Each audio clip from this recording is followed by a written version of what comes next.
নির্বাচন ও সমসাময়িক বিষয় নিয়ে রোববার বিএনপি, জামাত ও ন্যাশনাল কংগ্রেস পার্টি এনসিপির সঙ্গে বৈঠক করবেন প্রধান উপদেষ্টা ডক্টর মোহাম্মদ ইউনূস।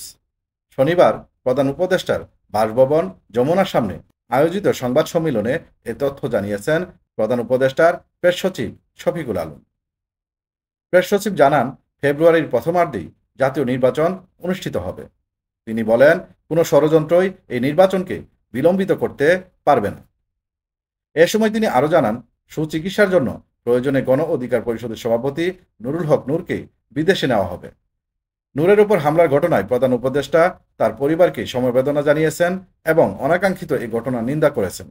পাশাপাশি নূরের উপর হামলার ঘটনাটি বিচার বিভাগীয় তদন্তের নির্দেশ দেওয়া হয়েছে। প্রেস সচিব বলেন, গতকালের ঘটনায় জাতীয় পার্টির কোনো ভূমিকা নেই। বিষয়টি তদন্ত কমিটি খতিয়ে দেখবে। তিনি আরও জানান, আহত সবার জন্য সর্বোচ্চ চিকিৎসা নিশ্চিত করার নির্দেশ দিয়েছেন প্রধান উপদেষ্টা।